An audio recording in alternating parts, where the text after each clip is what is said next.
to have trouble. So the scary part about it for me was that I didn't have any warning about it other than I have a backup run every day, and it was giving me errors that it couldn't read files. And so I went and looked at the files that it couldn't read, and sure enough, it was some of my pictures. So that alerted me to it. Okay, looks like we're ready to go here. Welcome everybody to the Digital Forum. We have 44 people today, 18 panelists. If for those of you that are attendees just watching, if you have good audio and good video, you can join the panel. We're always looking for added information and gaining more experience with the panel every day. So if you want to join, please raise your Zoom hand and we'll bring you in. Otherwise, today, the first hour, we're just going to do general discussion with different people's problems. So you have the Q&A down below that you can submit questions, and we'll, as a panel, try to answer them. And also we'll check to see if, I know there's a couple of questions that the panelists even have. And the second hour, we're going to do what I call winter cleaning project, and we're going to talk about cleaning up Lightroom a little bit, cleaning up your camera equipment, cleaning up your computer and hard drives to make sure that you're ready for this year's shooting, which hopefully once the weather gets a little better, we'll get back into the swing of shooting. I just want to, let's cut to that so we can get going. And let's see. So I can see the panel. Great. So I know we had, and let me just pull up my question Q&A just so that I can see that. Too many panels, need more screens. Okay, I had a couple of people. Well, Kathy was asking a couple of questions. One of them we started to talk about, and I thought, well, that's a good one for the Apple people that are in the group. I don't know how many people have updated to Big Sur on their computers, Apple computers. And have you had any problems with it so far? I have not. Debbie did move up, and she didn't have any problems either. Okay. So everybody's programs are working. The main reason I haven't updated is I have 5 programs that won't work on Big Sur, so I haven't updated yet. What kind of program? It's well, I have an audio hijack that takes care of some of my audio stuff, which actually was working, but today it just broke, and I've got to get that fixed, although I knew about that error that was going to come. I'm worried about my printer because the printer is now 12 years old, and I'm not sure if the printer driver is going to work with the Big Sur. And then if it doesn't, I'm stuck. And it's a $3,000 printer. Oh, wow. And I have a bunch of small programs that I have used that haven't been updated for Big Sur. So I'm waiting a little bit longer. I'm going to start doing it on some of my machines when I get a chance. But everybody else has had good luck, no problems. So, Kathy, you probably could update without a problem.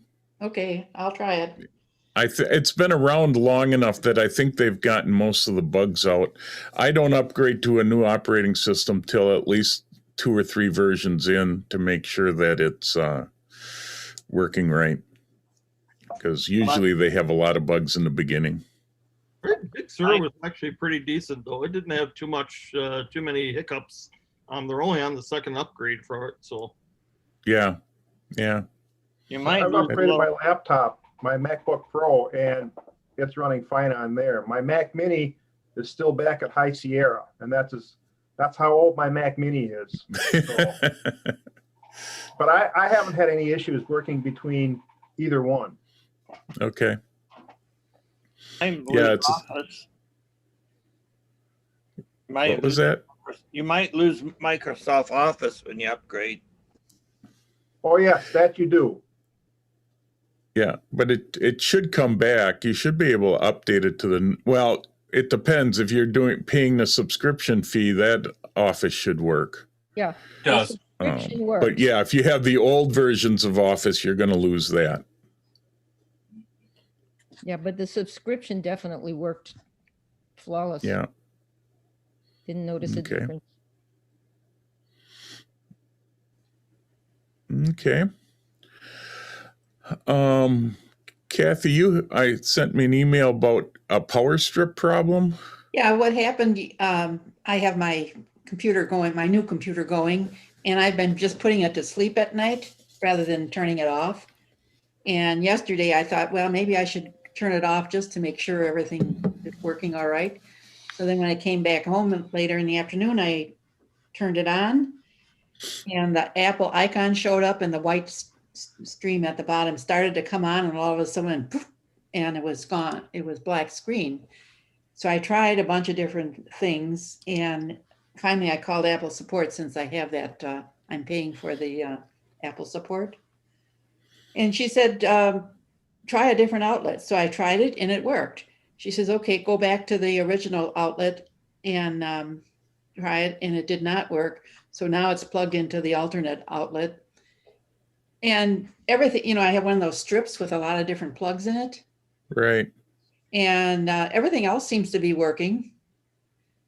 And I'm wondering, does that happen where something just blows out like Yeah, similar to a fuse box? I recently lost an APS backup power supply, and the battery in there it was probably 3 years old, and the batteries after a certain amount of time they just go.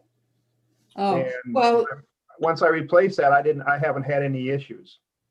well, I was wondering what everybody else uses and where would be the best place to get it from like Amazon or Best Buy or whatever. I don't think it's going to make a difference. It's electronics. I was going to say I've got a 10-port USB 3 hub, and I'm on my second one. The first one started losing some of those little ports. One of the 10 ports, some of those started not working, and eventually the thing crapped out. So, And how old is it? well, the first one I had was about 5 years old when it started crapping out.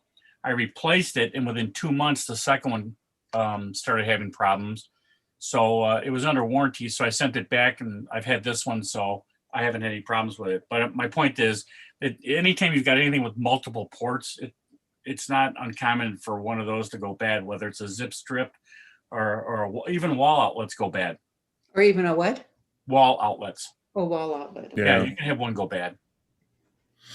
I get mine from, Best Buys or Office Max. I even do. Fleet Farm has some decent ones that are pretty heavy duty, especially with the surge protectors built in. You probably want to get one with a surge protector so that if you do get a power surge at the house, it doesn't go all the way into the computer.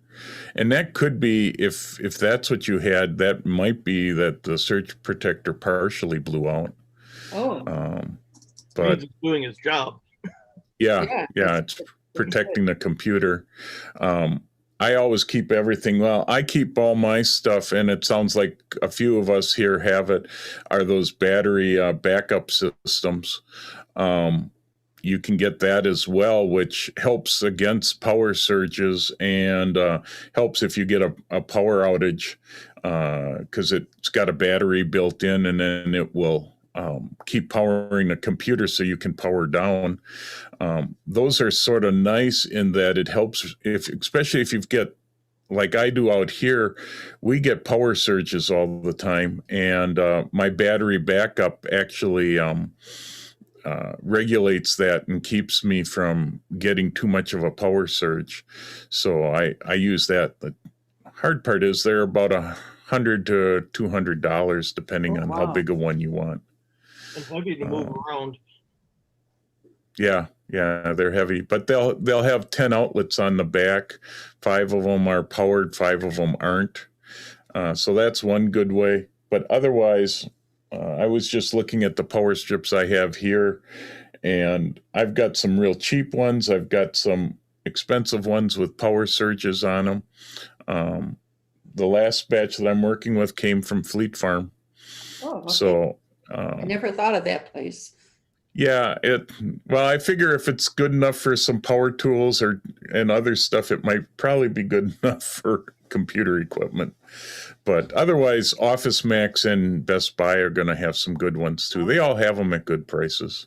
Well, today's equipment, a lot of times they have these very large plugs that instead of just a 2-prong thing.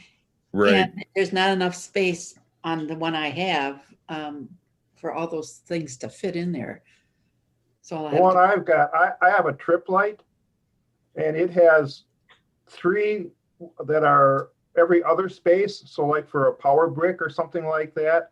And then it's got like 6 that are regularly spaced apart, for a standard 2 okay. and maybe a 3-prong plug. okay. Yeah, Tony. I have in multiple places, I don't know if you can see this. Oh, okay. Yeah. You take out the screw of the outlet plate and then plug this into you leave the outlet plate on and just plug this in, and then the screw that's in the middle, you tighten so it doesn't pull out. Now the one I have it's a 360 outlet, and generally Menards has them cheaper than Amazon. And there's 3 USB ports up, and some of the outlets on the side go sideways, so you can plug in those blocks and still have cords in them. And it's a surge protector and so forth. And I've had some for a few years now, and they've been working just really well. Good. But the one you want to get is the one with the 3 USB ports on top. And what is the brand name of this one? They're called 360. And the only place I've seen them in a store is Menards. Oh, okay. And Amazon doesn't appear to show the one with the 3 USB ports on the top. So, but like I said, on the 3 USB one, some of the side outlets are sideways or plugins, so you could put in the blocks and the cords face outward. Okay. Yeah, and I see like Ian's likes the Belkin ones. I've got 1 or 2 of those. They work pretty well. And you could find them in a lot of different places. He's got a link in the chat for places to get it on Amazon. And, I've done that. Menards and Fleet Farm tend to have a lot of good stuff.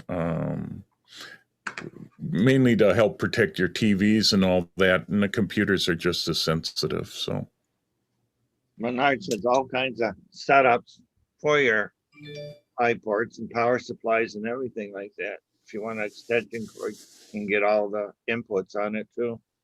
yeah, and there is in the chat you can get a whole house surge protection on your main breaker box, which wouldn't hurt.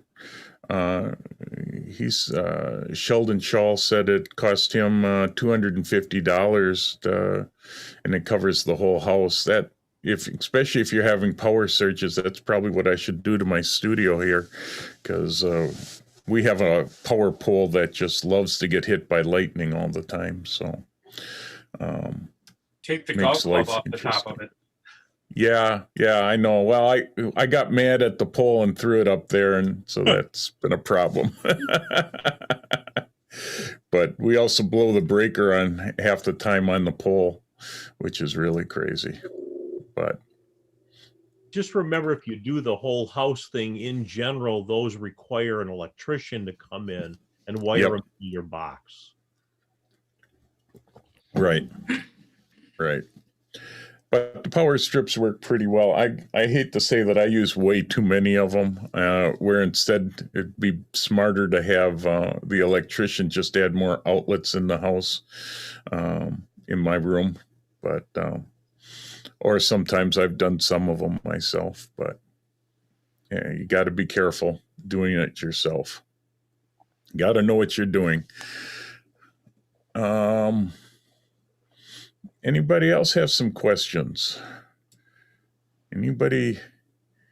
Geez, come on, attendees. You must have some questions out there. We got over 32 people watching. Well, I'm looking forward to the Lightroom talk because I updated my Lightroom when I got a new computer and everything came across except for the presets. And I didn't make a copy of them before I got rid of the old computer. So now I'm trying to figure out just what I had there. And I had also bought a lot of presets from Creative Live when I used to subscribe to their stuff. And I bet you that stuff doesn't work on the new one. Yeah, they'll work. Boy, it's strange. Usually they'll come through. They should have copied over. But no.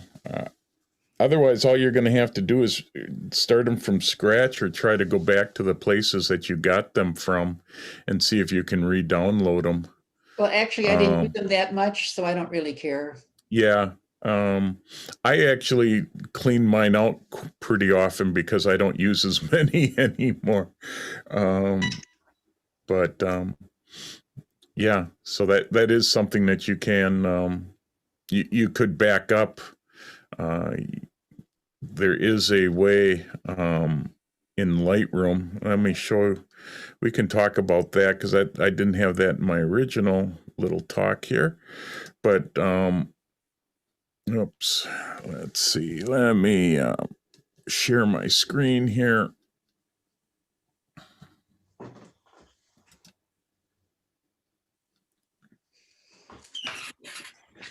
I need one more computer screen. Ian, now I understand why you like to have 3 screens. Okay. I'm technically running 4 right now, Jeff. 4 of them, huh? Jeez. Well, I have 1, 2, 3 going, but it's on 2 different computers or 3 different computers. So, but I've got to look here in preferences, I believe. You can store your presets with your catalog if you check this box right here. And then it will store it where you have your catalog. And you can also go and it will show you where the presets are. So if you go show develop presets, it goes to, because I've got mine in the catalog, and let's see, they're in Lightroom settings, and this is where my develop presets are and all the different presets, and I keep them right with my catalog. That way, if I move my catalog, I've got all the different presets that I need. And I also make a copy of these periodically so that if I would lose everything, I've got a copy of the presets separately. And then it's the same thing. You'll get to the same settings pretty much because it's in this Lightroom settings. So depending on which one you hit, but that's all your presets. So if you just make a backup copy of this, you'll always have all the different presets that you'd have. And it's a pretty handy thing to have backed up, just in case, you do move. Or you can make sure you store it with the catalog, which is what I normally do. It does take up a little more space, but presets don't take up that much space. So that's something that you can do pretty easily.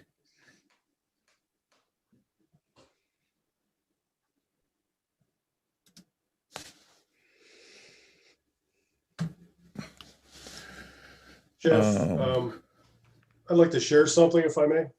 Sure, go ahead, Brian.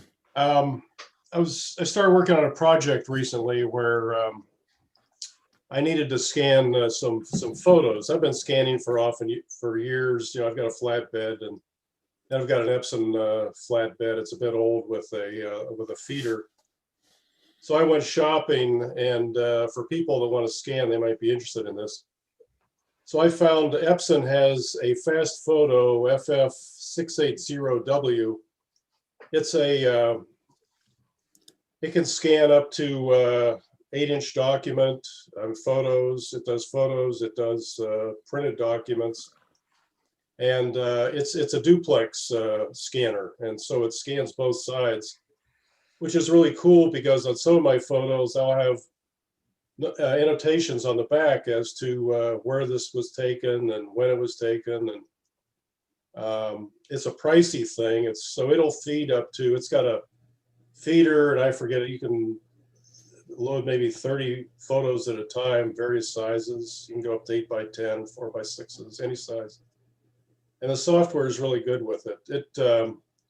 I'm scanning about one every 3 seconds for photos. It's about 2,000 by 3,000 pixels roughly on a 4x6, and they're good quality. They're croppable, and it even does an auto adjust on brightness and things like that as it does each scan. And so I've gone through almost 2 albums, just working a couple evenings off this thing, and it's really great. It's pricey. It's available through Best Buy and Amazon, and it's a bit pricey. It's about $600, but if you have a lot of photos to do, it's amazing. I'm just so glad I got it. Brian, when I scan photos, one of the biggest problems I have is dust on the photo, and I usually use canned air and that sort of thing to get rid of it. How do you deal with dust when you are scanning a large quantity like that? Well, the photos I've been scanning, that's a good question. The photos I've been scanning so far have been in albums, in a sealed envelope. So haven't had a problem with that. That's not an issue on these so far. Go ahead, Tony. Well, Brian, I have an Epson printer that I'm really disgusted with because it has 1, 2, 3, 4, 5 cartridges. And when any cartridge runs out of ink, even the little black one, and I have a big black cartridge, the little black one runs out first, and then it won't print anything until I replace the cartridges. and even though we don't print that much, just to have to replace cartridges every maybe 3 or 4 months with very little printing because the little black one is out is just disgusting. Mm-hmm. Well, you can just replace that black cartridge, Tony. You don't have to replace the colors. Well, it seems that soon after I replace the black one, the color ones, which very little color printing, they get the yellow exclamation point and whatever, and they run out in a week. Right. So well, it's definitely worth having some of these newer either flatbed scanner printers. Epson makes them, HP makes them, where you have individual color replacement that you can do so that you can just replace each one. I know the new Epson Workforce printers have a really big black cartridge, and then they have 3 smaller color cartridges that you can replace, individually. Yeah, well, and that works. This one is a scanner, fax, whatever. Yeah. And it's only about a year old. Oh, well, that should have, then it doesn't have individual colors It that you does. can replace? Yes, it does. Yeah. But when I talk to the company, they say it's built like that. Yeah, one thing you got to keep in mind with these printers, so even though you're not printing in color all the time, black will use some of the color. So it's not only printing off the black reservoir, it's also using some of the colors to make that black as well. That's how you get the different tones in the black. So even if you have the printer set for print black only, it's still using some of those color cartridges. Okay. Yeah. Does anyone know of a reasonably priced printer that my previous Canon, if a cartridge ran out, it would say, this cartridge is out, continue printing? Sure, I did. And that was nice. I don't know any printers that will let you do that anymore. Mm-hmm. They're also electronically connected that you just have to keep a extra supply of colors and that. I know for my Eps, I've got 2 Epsons and I've got an HP laser printer, and the 2 Epsons, I'm able to get the inks over at Costco, which saves me about $20-$30 a package. And I can then replace individual colors, plus their black cartridge is very big. And with that one, the nice part is when you do hit it for just black only, it's mainly using the black ink and hardly using the colors at all. It does use them a little bit, but you can go quite a long time just printing in black with it, because it's just filling in with some of the shades. But they're all that way. The only way around it would be to get a bigger one that lets you use the liquid inks that you can fill in if you're using enough ink. But those start to get expensive. Yeah, thank you. No problem. They're actually going one step further. We just replaced our all-in-one printer, and all the printers coming out now are coming out with an ink plan where you have individual cartridges, but if you join a plan, you pay, say, based on how many prints you do a month, you pay a certain fee. And it's connected to their website. They monitor how much ink you're using, and when it gets low, they automatically send it to you. And they're all going that way. Now, you don't have to do that. You can not do that, but you're going to wind up buying those cartridges and replace them just like we're talking about individually. And you still have to replace them individually. The only difference is the plans seem to be cheaper. I took the $5 plan, which is good for about 100 copies a month, which for emails and stuff is about right. So for $60 a year, they're going to send me all the ink I need. And I know that usually on my old printer, I would probably have to spend $60 3 or 4 times a year to replace the cartridges. Yeah. That's a nice deal. It's an HP, but I bought it at Costco for $129. Seems to be pretty good. But they're all like that. Everyone that you see out there is all going to these printer ink programs. And I was leery about it. I've only been in it a month, and we'll see how it goes. Yeah, but that's what it seems to be going to. Can I just say that the printer, the program that you're talking about already has gone through one revision. When they first came out, they had a problem where it was free for a while. I don't know. The point was that they thought people were going to print more and they were going to make more money. So they've already made one change in the pricing structure. So that still may change. That may not be fixed. So be a little careful there, but I will just mention that there are these eco tank printers now that they run very large amounts of ink in them, usually for 1 to 2 years worth of ink. And then you can buy inks extremely cheap. And almost every company now builds some kind of an eco tank.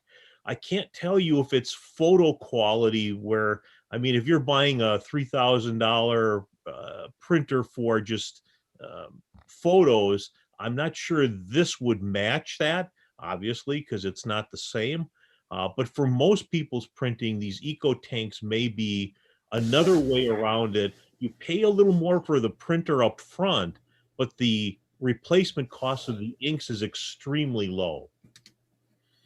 Yeah, we've seen a tiered schedule, what you can pick based on how many images you think your sheet you're going to do. This is just an office printer. We're not printing any images off of it. So, but you're right. They'll probably make some changes. With this printer, we got 7 months of free printing, where before they start, counting really. Right. So.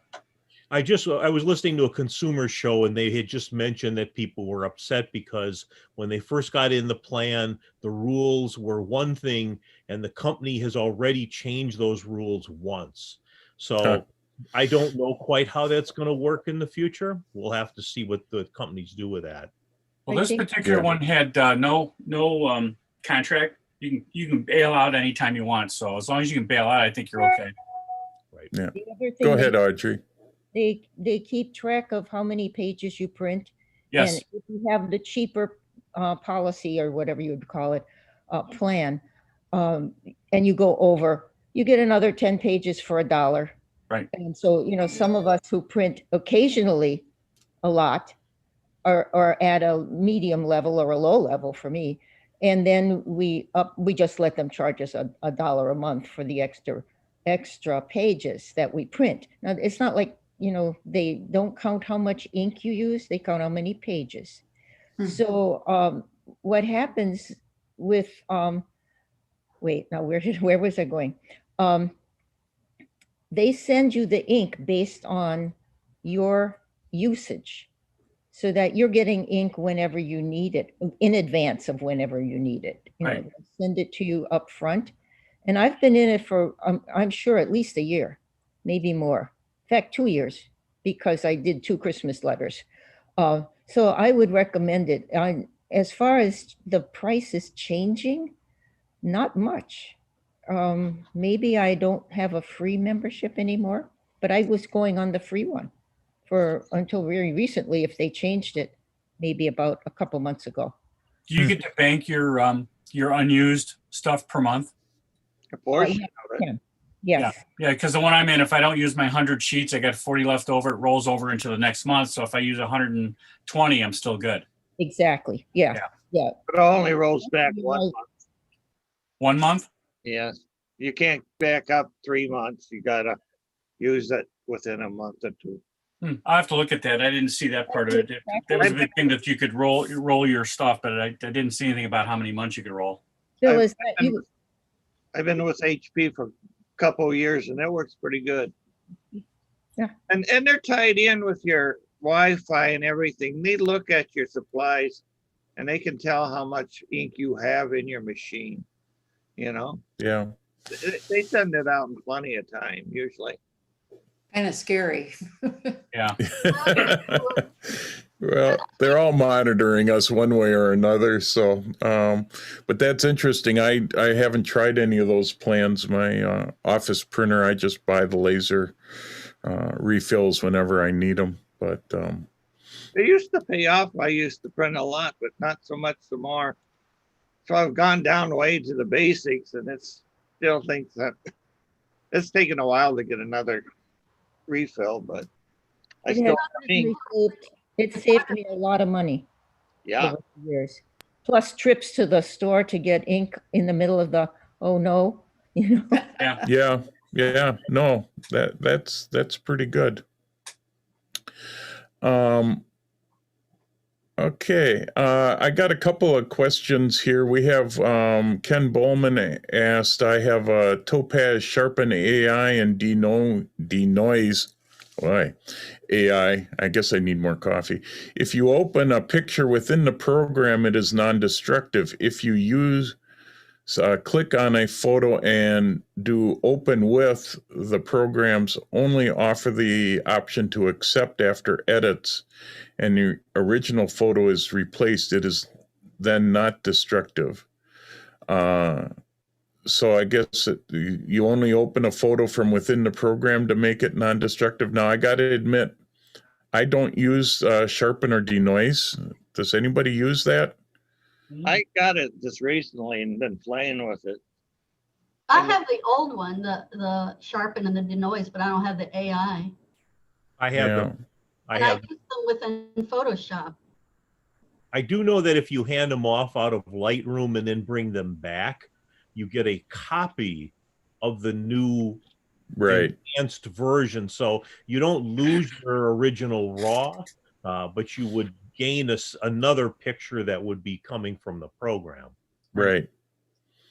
Come to Normally it would use be, yeah, you'd be using it last, so it wouldn't be as much of a problem. But if you use it just by itself, does that mean it's non-destructive in its own program? I haven't. I Haven't I tried. actually have denoise, but I've never. I hardly ever use it. So. Yeah, you make Well, you make Jeff- an edit with it, and then it saves a copy. Usually, it's a TIFF. Yeah. That's. I also think that when it saves the copy, even if you use it standalone, I think it puts it back with when you set it up, you tell it you want a certain type of suffix. Oh, okay. So it might, it might be, DNS or, whatever on top of your Right. old one. So I think you still wind up with two Yeah. files. Yeah, and one would be non-destructive. But yeah, if you did it in Lightroom, you're going out of Lightroom, then it makes a copy of it and brings it back in as a TIFF. So Right. that is certainly destructive, but by then you should be about at the end of the process anyhow. Well, they suggest you use it before you do any of your Lightroom adjustments. You use it, do it first. That kind of Yeah. depends on if you're doing input sharpening or output sharpening. The input is the adjustment when you first bring it in. But if you're doing output sharpening for printing, that's a whole different, that's at the end. Right. On what you're printing to. I do know that denoise and a lot of the sharpening, they would prefer you do it first. Certainly the denoise, because it makes sense. Otherwise, if you're enhancing or doing contrast things, that would enhance the noise and make it harder to pull out later.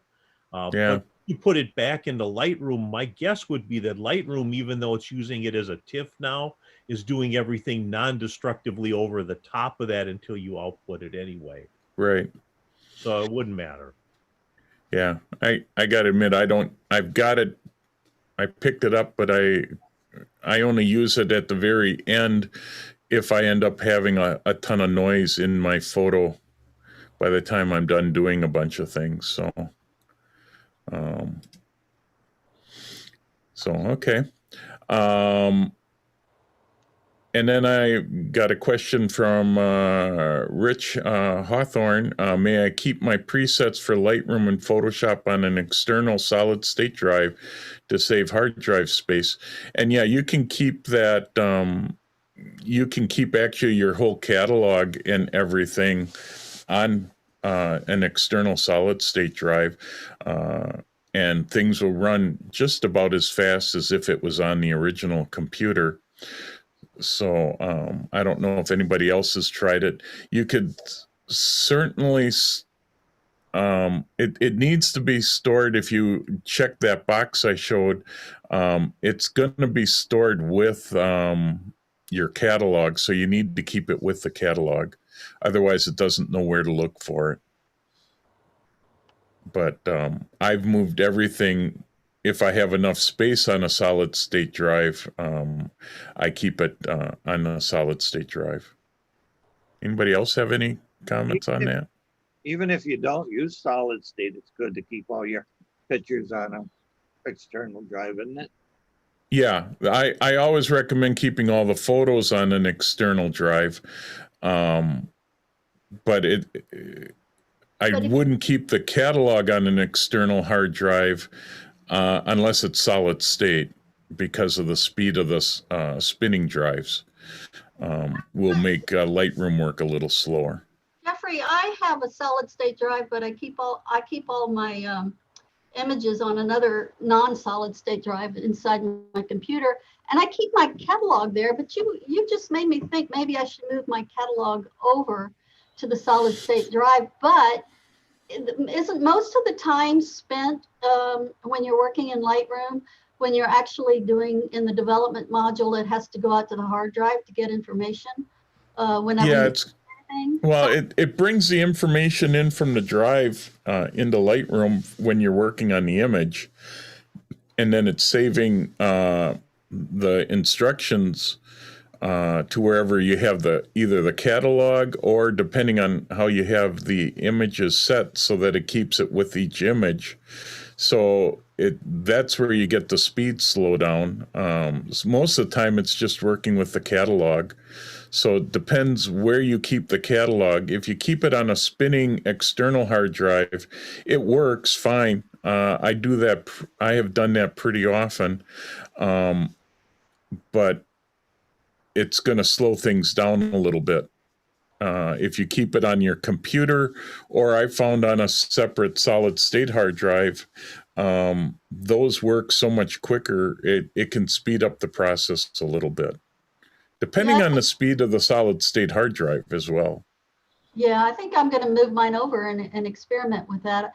I mentioned before the session started that I had problems with a hard drive this week.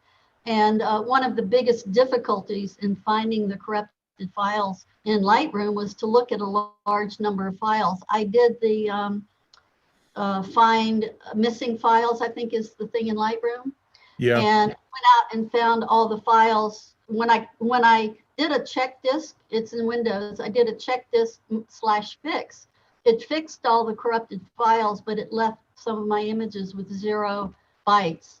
And it found those, Lightroom found those, but there were some images that were corrupted that Lightroom couldn't read that appeared on the hard drive to have bytes, 30,000 bytes or whatever the normal size is. I had trouble finding those. And the biggest problem with all of this was the slowness of Lightroom going through all my files.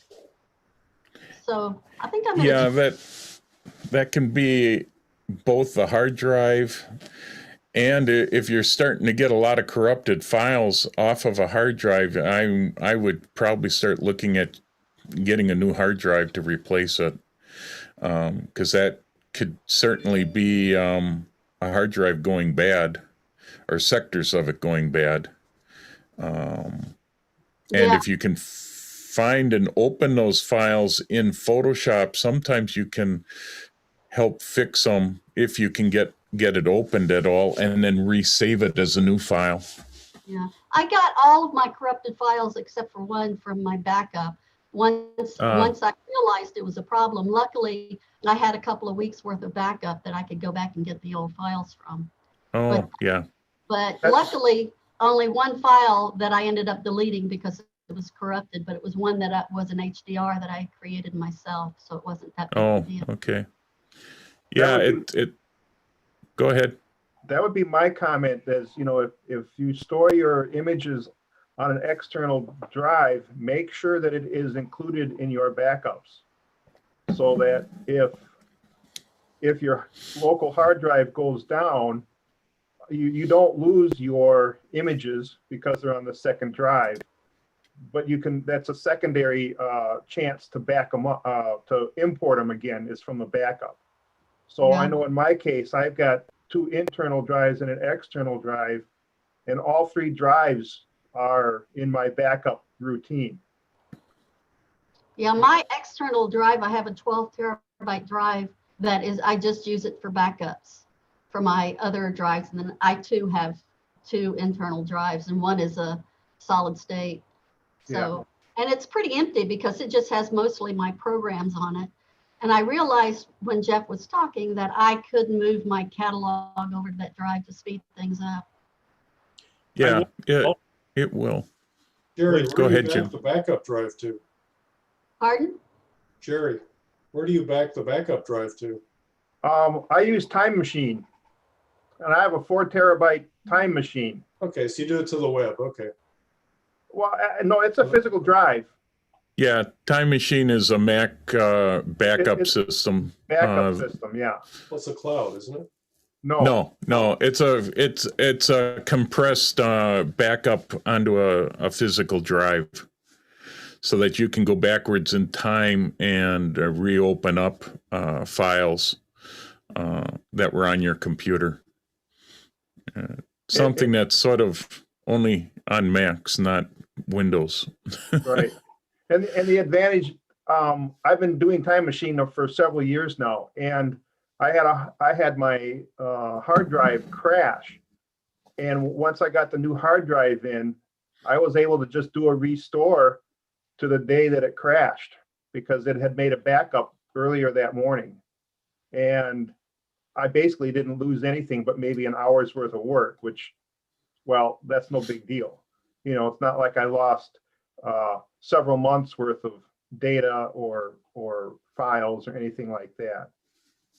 So, I mean, my point was just that if you keep things on an external drive, make sure that it's in your backup routine as well. I just wanted to mention when you were saying that Lightroom was having some issues and running a little slow, that could be a sign of your drive starting to fail. Obviously, you lost some sectors already because some pictures were gone, but the couple other things that might show up would be that your drive every now and then disappears from your system. That might be another indication, but I had the same thing you were having where it wasn't always quickly going to the drive. And that was a function that the drive was starting to die. Yeah, I think I need a new one. I did notice that the backup was taking several hours instead of the like 15 minutes that it normally takes. And so I think I need to get a new drive. And I'm thinking about getting another photography guy that does tutorials was talking about the Western Digital has a RAID drive that you can, I think I'm going to check that out on Amazon, where you can actually exchange the separate hard drives outside. I think it's like a 12 terabyte or 50. I have, I think, 12 terabytes. And I think I'm going to replace that one. But I'm afraid that that's not the one that's going bad. Yeah, that's always the worry is, but it sounds like if you're getting corrupted files wherever you're storing it, that's probably the drive that's going bad because you're losing sectors in the hard drive. And yeah, certain RAID ones, I'm not sure about Western Digital's RAIDs, but yeah, you could replace, pull one drive out and plug a new one in, and then it would copy back from the backup drive. Or you could just make the backup drive your main drive for your photos while you create a new backup as well. Yeah, Tony. I have a TerraMaster 2-bay RAID system, which has been working really well. And I did have a drive go bad, and I just popped it out, popped in a new one. It re-mirrored everything. So there's actually 2 hard drives in there with the same information. Yeah. And you access it as just as an external drive. Yeah. There's a lot of companies making those. Synology is probably the most popular one, but there's quite a few others out there. I use an OWC RAID that's actually a 8-bay RAID, so that I've got 4 drives backing up to 4 drives. Jeffrey, when you set these up, I have never gone with the RAID drive myself because it used to be that they were difficult to get set up, but I guess the new ones, you just plug them in just like you do an external drive. Is that correct? Yeah, pretty much. My RAID is more of a manual RAID, but if I reset it up the way it really should have been set up, the program, once the program's installed and you have fresh hard drives, once you copy to the main drive, it just automatically keeps the other drive backed up, and then it also warns you when the drive is going bad and tells you need to pull this drive and replace it with a new one, and then it will go and re-back it up again. Jeff, again? Yeah, Tony? Mine are networked wirelessly, so I can access them. But I have a word of caution for people who might see something about Plex software, don't use it because you have to go through Plex software. And if you want to copy files off the RAID system, it is difficult at best and very slow to do it. And if you try to do batch files, copy like a folder or something, it compresses it into a zip file, and you might see that it's compressed and copied over, and then when you go to open the zip file, there's nothing there. Yeah, and Plex is really meant for movies, for streaming movies live in your house, and not for photo backup and that. So yeah, I found out the hard way. yeah. Jim, Can I just say also, if you get a normal kind of RAID system, it shows up in your operating system as a single drive. So you don't know what it's doing in the background. You don't see it as 4 drives or 2 drives or whatever system you buy. You'll just see it as whatever you name it. And in the background, it is dividing up the data in the way you tell it to divide up the data. There's different ways of storing it. But that's all done in the background. So you would just see it as a single drive. Yeah. So they're getting a lot easier than what they used to be in the days past here. I'm doing it a manual way, only because I need to wipe all the drives and reformat them using the RAID software. And I didn't do that in the beginning because of the way I had my system set. But the new RAIDs, yeah, you have 2 drives or 4 drive RAIDs, depending on how many you need. And yeah, you can use, what is that, RAID 1 is the mirrored one, I think. I think you're right. Yeah. I'd have to look at them again, but there's one that just does mirroring, and that's probably what you'd need to use if you just need 1 drive. And then you just replace the drives. And they usually have software to check the drive to make sure and let you know if the drive's going bad with it. At least a lot of them do. In fact, in the ones that I have, there's actually little lights that go on that tell you if a drive is going bad, or there's a little alarm that will go off. It'll buzz and tell you that something is wrong. And then you know that drive needs replacement before it would go bad. Yeah. Yeah. So Synology is a good one to look at. Western Digital, I know, has something. I'm just not familiar with it. There's a lot of different RAID drives out there for us Mac people, and actually it works for Windows too. OWC makes a whole group of them, depending on how big you want to make it. Some of them aren't too expensive because you're also going to use a drive that's a little heavier duty than what you'd buy normally, because they do tend to run a little bit more. So I just pasted a URL for the Amazon for the drive, Western Digital, that I was looking at. And I noticed that on there, it says RAID 0. So I wanted to ask you, you mentioned a moment ago, Jeffrey, RAID 1, and I don't know anything about those RAID numbers. Can you give a little information? Yeah, I'd have to look. So what does RAID 1 mean and RAID 0 mean? RAID 1 that I use is the mirroring. RAID 0, I think, is 2 separate hard drives that don't mirror. Which means that you can pull one of the hard drives out probably and just replace it with a new. Well, in RAID 1. In RAID 1, but not RAID 0. Okay, right, because RAID 0, I believe, is two different hard drives that can have different stuff on them. RAID 0 is called striping, and it writes some data on one and some data on the other, not all the data on one, so that if a drive goes down, it has enough on the good one to rebuild the one that went down. So when you talk about the one, Jerry, I'm sorry, you mean you say one and the other, you're talking about two different physical drives? Yes. It splits your file between the two drives, but it's smart enough to know that if one of the drives goes bad, drive B, for example, goes bad, drive A knows to rebuild the information that got lost. I don't know how it does it, but that's the difference between RAID 0 and RAID 1.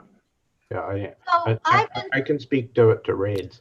Hey, okay, let's Bernard, why don't, yeah, I brought you in because I thought you might have some good info. So okay, RAID 0 is what they call striping, where you would have two drives, and it's just for writing one or on both of them that will write to the drive faster and will get information out of the drives faster. RAID 1 is 0, is mirroring, and that is where both information is written to both drives. So if one goes bad, you can replace it and mirror the other one, and then you'll have your information on them. Now, when you get into RAIDs 2 and above, you would need like 3 drives. And what that does is when you have, or it would write to the 3 drives, and if one were to go bad, you would just replace it, and then it would rebuild the RAID. Because what happens is you have your 3rd drive, which would be parity, and you would have, like in computer, everything would be 0s and 1s, so that you would have the 3 drives, and it would write across all 3. So then it would know if you had a 0 and a 1, and then if one were to go out, then it would be rebuilding it that way if you had the parity set up for it. So when you get into the higher RAID numbers, it involves more drives and gets pretty sophisticated, and may not be something that you would actually have set up for your home system, which would be more of mirroring or setting up the external drives, which is a lot, would probably be more towards mirroring. And you would need something like with the RAID with the paradying or paratying with the more drives, if you have something that is more sophisticated. And I think, for Jeff, that because your business is so mission critical, dependent on computers, that you would need the more sophisticated backup system. Great. Yeah, Pat. Bernard, you explained it pretty well. I used to work in this quite a bit. One thing I wanted to add about the RAID 0 is if you lose one drive, you lose everything. It's basically built for speed. Right. That's what the RAID 0 is built for. Yep. The RAID 1, probably for the layperson, is probably the best one because you're mirroring. You got a 2 gig drive and a 2 gig drive. If one of the 2 gigs go out, the other one is mirrored, so you have your information and you can replace the bad drive and have it mirrored again. I run a RAID 5 in my house, but I'm also running FreeNAS, which is a free BSD Linux server, and with the RAID 5, I have 3 disks on it plus a parity disk. And the parity disk keeps track of the other 3 disks. So I got about, I want to say about 12 terabyte worth of data. Right, and when you set it up, you would have to, all the drives would all have to be exactly the same. You can't mix and match. Correct. So I have a question. I've been for years using this backup system across, and it's kind of a pain to make sure that it backs up every day. Sometimes it interrupts what I'm doing or whatever. And but the advantage I had when I had files go out was that I was able to go back. I found that some of the pictures were corrupted from the last backup, that it had copied some of the corrupted files, but I went back to the day where I uploaded them into Lightroom, and I got the good copies. And so it sounds like if I had a RAID drive, I wouldn't be able to go back and get old files like that. Is that correct? No, you wouldn't, because you'd have to back that up. The RAID drive is basically, well, if you're talking about a RAID 0, it's just basically saving it on a drive and mirroring it, so that if your one drive goes out, your mirror drive will take over. But whatever's on the drive, if it's bad or good file, it'll be mirrored that way also. But the mirror drive is not on a separate physical drive, correct? It's two separate drives. Physically. Physically, Yeah. yes. Physically two separate drives, but all in one box. It's not a backup system. It's a storage, like a second hard drive in a machine. No. Yeah. But why would it not, if it's making two copies on two different hard drives, why would you still then need a backup system? Well, in case you the delete only- a file, let's say you delete a file and you want it back, you can't get it back now if you're just on a mirrored drive. You need a backup to get that back. So I'm not going to be able to get away from making my backups Correct. by having a RAID No. system. No. So the trick with the mirrored drives is that it's doing just that. It's giving you two of the same drives, where your backup drive, depending on how you've set it up, is keeping both the new data and possibly some of the old data that you can go back to. So that's the good part of the backup. So you're still going to end up needing some sort of backup. I do that with the cloud because it gives me 6 months worth of backup that I can go back to. And and we're going to talk about the cloud in a little bit here. I'll talk about that when we start this winter cleanup stuff. So I think we beat the RAID pretty good. Thanks, Bernard and Pat. All of a sudden I saw your hands raised and I thought, oh, I bet they know more about RAIDs than any of us. So that's good. I also have Clint saying that he doesn't back up his drives nonstop. He only plugs his in when he wants to back stuff up, then he unplugs the drives when they're done. And that's one way to do it. I'm going to show how I do my stuff, and people can agree, disagree, or come up with other solutions with it. So I have a number of different ways that I do it, and it works for me. I will say that it is not the end all of how it can work. But so why don't I start this winter cleaning project that I do? And so the first things that I was going to talk about, which we're already in, is how much could I get back if my hard drives would crash? That's the first question you need to ask yourself. I keep all my stuff in 3 different spots. I've got my primary photo backup, my backup drive, and then I have a cloud drive. And so my main drive every night backs up to a backup drive. Now, all I do is basically it's copying whatever's on my main photo drive to a backup. I don't have, it gets rid of anything that I deleted, and it just updates files that I've updated. And then I have actually a third set of hard drives that I update once a month, so that I know that at worst, I'm going to be a month behind on stuff if I would lose my 2 primary drives. But then I also have a cloud drive. I use Backblaze. There's also Carbonite out there for cloud drives. And Backblaze basically just mirrors whatever is on my photo drive, except that when I do make changes, it keeps a copy of those changes for about 6 months. So I can go back and actually pull down an image that might have gotten corrupted and can replace it with the backup. Now, I don't end up doing that too often, but it does happen. Like I had talked about, I have power fluctuations here quite often, especially in summertime with thunderstorms.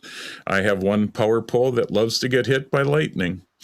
And so I have surge protectors all over, and I have multiple backups. And I've had it before where I've had one set of drives burn out and had to go to my second set. And 1 year I did have my 2 primary sets burn out, and I had to go to my monthly backup. Now, fortunately, I only lost about 3 days worth of stuff, so it wasn't a problem. I use Good Sync and Super Duper for backing up my drives. I do have a RAID set up. I got to admit, I don't use the RAID that's built, the software that came with it, because I had to reformat the drives to work with that RAID software. So I actually use Super Duper to keep my drives backed up, and every night it just does a backup setup. I use Good Sync, a different program to do my monthly backups, just because I wanted a second program in case the first program wasn't working right. I buy hard drives in pairs so that they're always the same size, and I replace them about every 3 years because they have about a 2-year warranty or a 3-year warranty, and I'll go just past the end of that warranty and start replacing them. Anybody else do something that's maybe different or better, worse? I'm open to any suggestions as we move along here. Well, Jeff, I was just going to mention something I've done in the past is I keep one in my safe deposit box. So I've got a passport, and about every couple months I bring that home out of the bank and just copy just about everything onto there. It's a good sized passport, and then I take it back to the bank. And so that's one of my fallbacks, my ultimate fallback, you know, if the house burns down and stuff like that. So I've got not only my photos, but all my important documents. And then, you know, also I was looking for a photo the other day in Lightroom Catalog, and I just could not find it. And lo and behold, I remembered that I had a copy of it up on Zenfolio and was able to then download that photo off of Zenfolio. So that's also an ultimate backup. You know, it's not going to be the original image. It's going to be it's going to be resized downward. But right. At least I was able to get a copy of that image that I wanted for some of the work I was doing. So now, and so that experience just brought to mind again that is also another ultimate backup for certain images. In the case of somebody had mentioned that they lost something, and and because somehow it got corrupted or suddenly that image wasn't there, but in Lightroom, but Zenfolio offers me another backup. Yeah, I never thought about that. I used to have a SmugMug account. Although I just dumped that one. But yeah, they had, SmugMug kept all my full-size files right on the site. And that was one way for my good stuff. But now I do this setup. Plus I have a few, I also, at the end of every year, I go through and I pull what I call my 5-star images, my top images, and I do put those onto a solid state hard drive that I store away. My third backup is stored off-site. Fortunately, I can store it at my house. I don't have to do it at a safe deposit box. So I have it at a house, and then I just throw it into a backpack, bring all the drives over to work and do it. But at the end of each year, I bring a solid state drive that's in my a fireproof vault and bring it back here, and I copy both a full-size JPEG file and a full-size RAW file onto that drive so that I always have what I consider my best images backed up on another drive, just in case something would happen. So that's one tip that I would say is, these solid state drives are getting pretty inexpensive. You don't have to worry about, a spinning drive going bad. Although solid state drive can go bad as well. I just had one that went bad. I don't know if it's because it sat for a year and didn't get re-energized enough or what, but I've had that happen.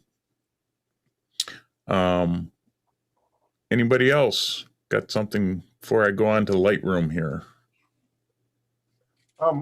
I'd just like to touch back on Big Sur.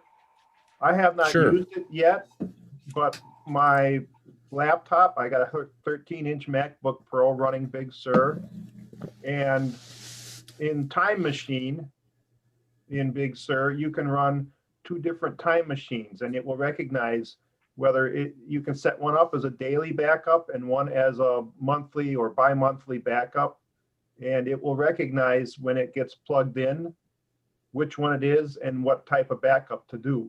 So up to this point, you've only been able to use one drive to back up in Time Machine. Starting in Big Sur, you can use two backups, 2 different drives, and it will automatically recognize. Yep. So that's good to know. That's within Time Machine? That's within Time Machine, yes. I haven't set mine up that way yet. I always had 2 backup drives that it alternated, but I think it sounds like I've stopped using that feature. But it sounds like Big Sur might have more ability to tailor to your needs. Yeah. I always did 2 backups alternating one day, one the next day, or whatever. And I don't remember having to do it manually. It's been about a year because my backup drives kept failing. More than one backup drive on older generations of the software that the software for the system, and it does look at more than one drive. For me, I'm on, I think, still High Sierra on one of my machines, and it will use more than one drive, but it does not have that function that you were talking about where you could tailor how it stores. It just would look at the drives and then do the same thing to each drive. Yeah, that's what it did for me, and I just didn't need 2 drives backing up the same data. But yeah, if it does it more, that you can do it once a month, because the only problem with Time Machine is it's constantly writing a backup, which is good, but it can sometimes slow your system down because it's constantly seeing what changes and is making a change to making that change to a hard drive. Well, another thing you got to watch out on Time Machine, if you format so you can read on either format, Windows or whatever, Time Machine will not do anything but Apple backups format. Right. Yeah, I set that up the hard way. I set up mine so I take my pictures anywhere, but then I found out they weren't backing up. Right. Yeah, it needs to be all Apple stuff when you do Time Machine. So, okay, I'm gonna move into stuff that I do with the Lightroom Catalog. So let me switch over to Lightroom.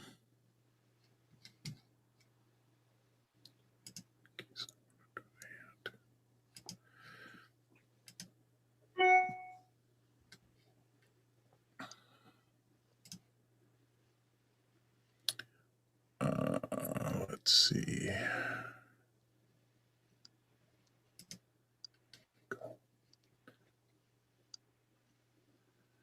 So,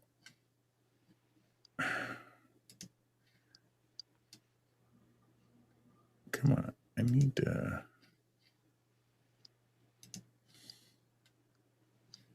All right, do it this way. Okay, so everybody should be seeing, the Lightroom panel. Now, a couple of things. I was listening, thanks to Ken Warning telling me about Terry White, had a nice video on YouTube for year-end stuff or starting the year out, and he gave a lot of good information, plus some of the stuff that I normally do every day. And one of the things that he was suggesting, and I've done it now with all my stuff, both business and my personal, is I've combined all my Lightroom catalogs into one. I was always working between a business catalog and a personal catalog, and I found that it got to be a real pain switching. And Lightroom nowadays can handle quite a bit. I now have over 324,000 images in my one catalog, and it runs just as well. So all you need to do to combine your catalogs would be to go under File and import from another catalog. Pick one catalog that's going to be your main one, and then import all the others. You could keep different catalogs if you want to. I know some people used to do it by the year, but these days, if you have everything on just even 1 or 2 or 3 hard drives, you might as well keep it all in one catalog, and it just gives you one less thing to be able to worry about.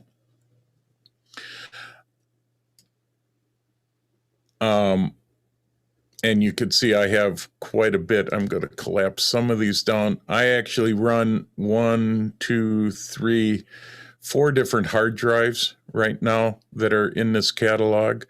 So, and I've broken it down. They're all 8 terabyte drives. So when I get newer ones, I'll start replacing them out. Some of them are getting to the point that I'm going to be replacing them soon.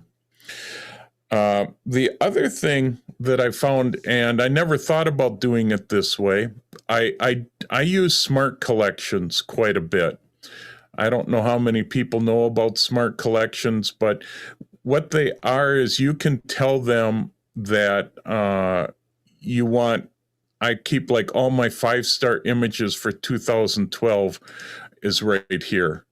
And then I do one for every year so that I can pull up all my 5-star images, which makes it a lot quicker for me to be able to find my top images for entering competitions or for looking for certain things. As you can tell, I have a lot of collections. That's down in the collection panel. But one that Terry White had suggested, and I think I've got it here. My problem is I've got so many collections. But I do one for 4-star, and I now have one for images to be deleted. And this really makes life easier than trying to go through and figure out what images I want to keep and what images I want to get rid of. And let me show you how this, I'll go to edit the smart collection so that you can see how I set this up. And then we'll set one up because I also, after I set this one up, I found a new thing to be able to add a conditional option to it. But in a smart collection, you can match all of the following rules. And so what you can do is you can pick the ratings. Now, I rate all my images 3, 4, 5-star. My 5-star are my best images. My 4-star are images that I'm going to work on. 3 stars are ones that I feel are worth keeping. 2 stars or lower are ones that I get rid of right away. And so generally I don't even use 2 stars. So what I did is I created a rating for 3 stars and less that didn't have a color label, because I do use colored labels to say whether I want to do something with them or not. And at the time, I didn't know about this new conditional one, but I also put that it is not a JPEG. It's not a TIFF file. it's not a PSD file, and it's not a video file. And that would rule out all the different files except for the 2 RAW files, which would be RAW and DNG.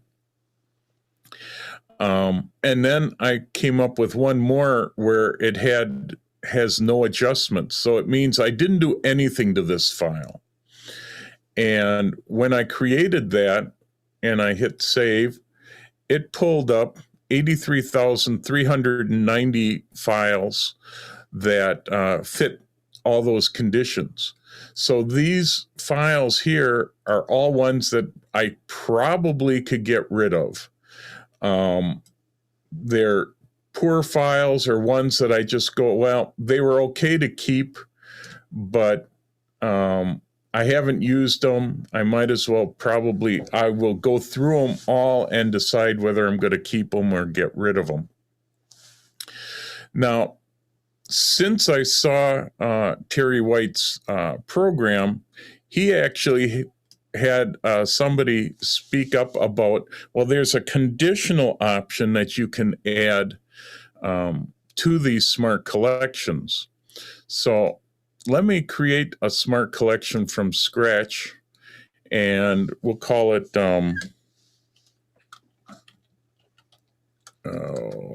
images to delete to. Now, if somebody has a question, you can go ahead and just ask. I can't see the panel, so I can't tell if anybody's going to have questions or not. So just, shout out.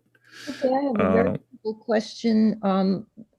Can you keep your Lightroom catalog on your main hard drive in your computer and have all your other catalogs or your pictures elsewhere? I've got my catalog on the same drive with my pictures external. You can keep your catalog, can be on your main computer if you want. That will make it work the quickest. The photos can be on as many different hard drives as you want. As you can see, I have 4 different drives that I keep my photos on. So you certainly, it doesn't have, the catalog doesn't have to be with the hard drives. I used to keep it with my main primary drive so that if I moved that drive to another computer, I had the catalog with me. So that would be the only reason that you might want to keep it on an external drive. Plus then it would also get backed up, which would be nice to have a backup of it as well. But it will run a little slower if you keep it on an external drive, unless it's on an SSD drive. And you can't does that help? You can't keep it both places. No, you can only have the catalog in one place. Yeah, good. Thank you very much. The other way that I have done it, and it gets a little tricky, is I put my catalog in Dropbox, and that way I can move from computer to computer and use that catalog from my Dropbox. But if it doesn't get synced up completely, it gets to be a problem. And sometimes if I don't have internet, then I don't get my catalog. So that's a problem too. So okay. So to create the smart collection, I do things by ratings. If you do things, you have pick flags, label colors, text. You have a lot of different options here. I'm going to pick is less than or equal to and 3 stars. So that's my first one. The next thing that I would probably do is that, did I work on that image? So if you go down to develop and has adjustments or has edits, you could use either one of these. And so say it has no adjustments. So that way that file's never been touched. Now, if you hold here, you hit the plus sign to add more conditions. And if you hold the Option or Alt key, you'll see that it changed from plus to a pound sign. And if you click on that, now any of the following are true, or you have all of the following are true, or none of the following are true. So here I can now say my file type is a DNG for my raw files, because those are the only ones that I'm really interested in. And again, file type and is raw. All the rest of the file types for me mean that I've done something with that image.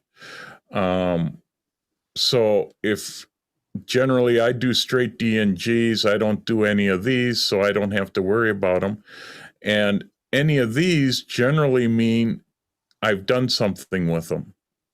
Other than I never get rid of my videos, because those I don't have as many of. I can get rid of those easily. And you can do any more things. So when it says matches all of the following rules, you've got ratings and adjustments. So anything 3 stars that have not been adjusted, and here with the conditional part of it's a DNG and a raw file, if I hit create, it's going through and looking,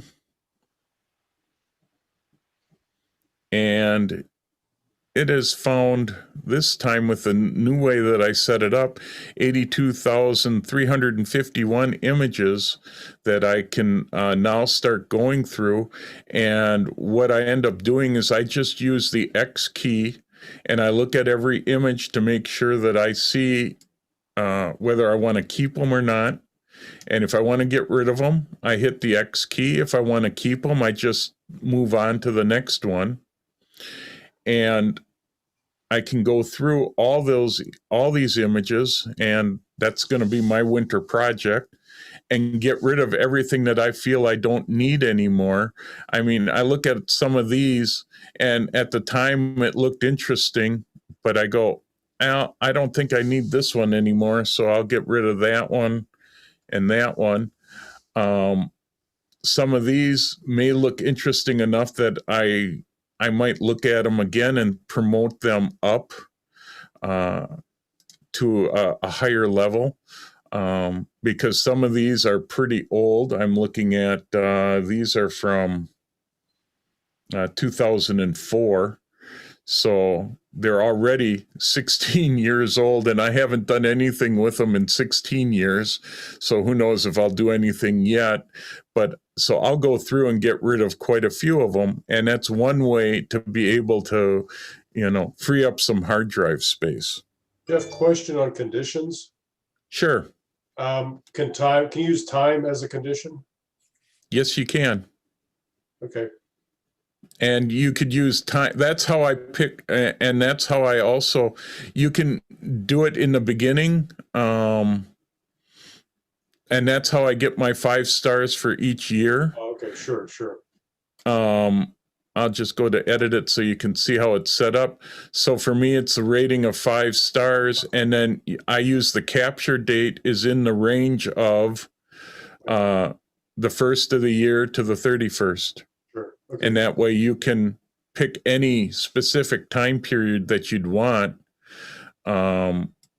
You've got is not, you've got quite a few different selections. You can do in this year. My problem was that once you get out of this year into next year, all of a sudden the collection changes. So I do in the range of, and that works out real well. Jeffrey, thank you. I didn't know about that and an or in my collection. That's a really good feature. But one thing, sorry, go ahead. Yeah, no, I didn't know about it either. And even Terry White, who is an expert in Photoshop and works for Adobe, did not know about this conditional part. There's another thing that I discovered the other day that you might know about that speeds things up is under photo. in the library menu, there's an auto advance. And if you change a property, then it goes on to the next picture. So that can speed up. Right. Yeah, they'll let that's a great way. That's how I go through and I label all my images, and that's how I'll go through here and I'll look at it and go, well, do I want to keep it? And if I don't do anything, and like this group of images was before I was even rating stuff, I might go through and say, well, I like this cloud. Actually, I'm getting to the point now where if I see birds that I like, I'm starting to cut those out. And here I've got a bunch of sailboats that I might actually want to keep one or two of these images so that I could actually cut the sailboat out. So I'll start marking these so that I can do that. And but yeah, if I hit an X, it's gonna mark it and advance it to the next one. So yeah, that works great.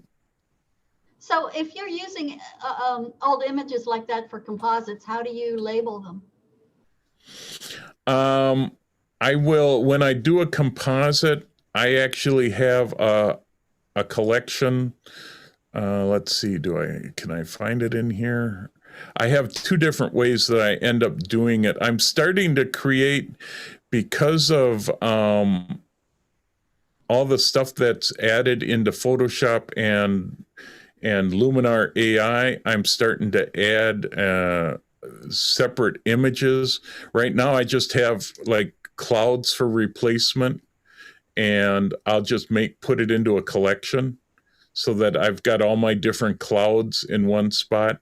I'm going to start one for birds and trees and other things, so that I have a collection for all of those type things, so that I can start adding that stuff in as I want to add a tree here or add a bird there.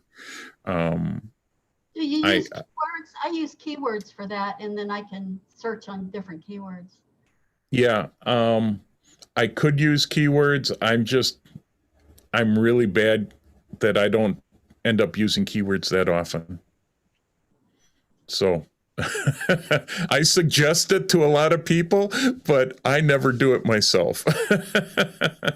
So when you're doing it like this clouds, for example, so when you're going through a folder and you see clouds, do you just say add it to this collection? Yeah. I'll just drag it right to that collection, and I will probably end up. Right now, I have clouds just as a separate collection, but it's going to go into a collection set shortly with other items that I will start cutting out. Right now, I just end up searching for it. I have actually a page, a folder full of rocks that I use for different things, and right now I'd be hard pressed to find them, so I'm going to end up putting that all into a collection, and they're shot on a white background, so I can just pull the rocks right out of the background. It might be a good idea to just select all the images in a collection and put a keyword on it, clouds, for example, and then have the keyword and as a collection. Yeah, I certainly could do that. I do have keywords. I just, and my keyword list is pretty long, with a lot of different words, because I used to keyword. I just don't do it that much anymore. And you can see I got quite a few keywords. I have quite a few, and I subcategorize them, and that's been my main way of doing the same thing. Yeah. Collections. I like having both options. I wish I was that organized. I just haven't been real good at that. But no, that's great. I mean, don't do as I do. Do as I say is, I think, the word for it. The way you're doing it as far as collections, I use collections quite a bit, and I use the smart collections, but I'm not doing it as extensively as you are. Yeah. And it's a good idea. it works out really nice for me. I do a lot of collections, and that's the next thing on my list was after you get done doing that one and start going through to get rid of your delete stuff.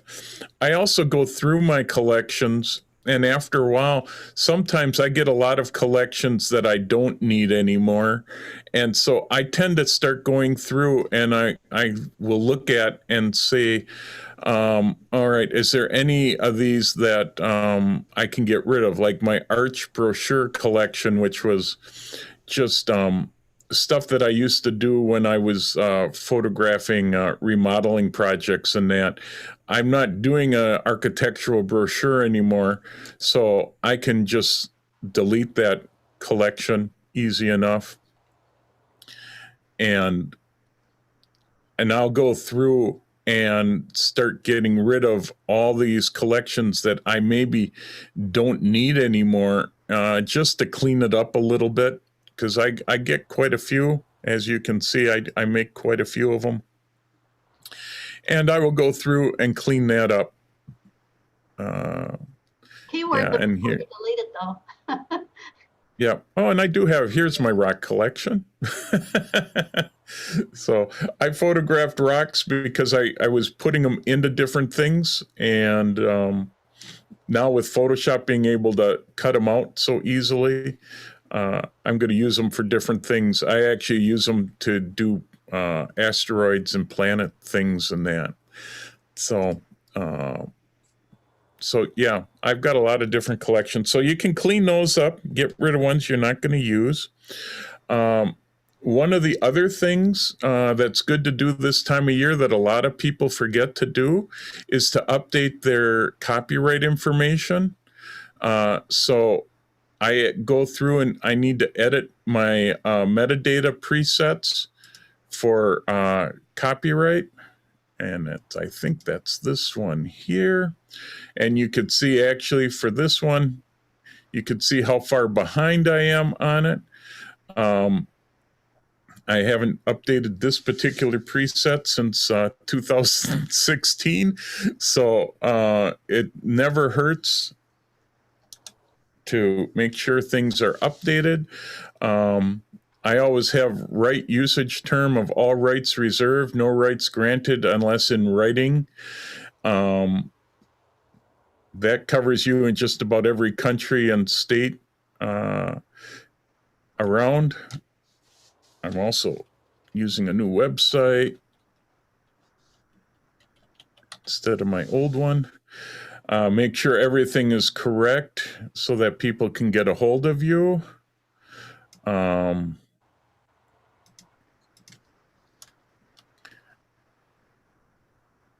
So it doesn't hurt to keep all this stuff up to date, because whenever I import my images in, I automatically select this metadata item. And probably what I'll end up doing is you can either save it as a new one or, do an old one. Since I've changed my business name, I'm just going to change it to copyright and hit done. So now whenever I import, I'll just select that in the import dialog as one of the things that it should do when it imports the files. And it will then put my copyright information on all my images as I bring them into import. And generally, most of my stuff is copyrighted. And you can see here, this is the one, my contact information. And let's see if yep. And this one, I had shot this one in 2007, so it was copyrighted back then. And so at least all that information is in the metadata of your file.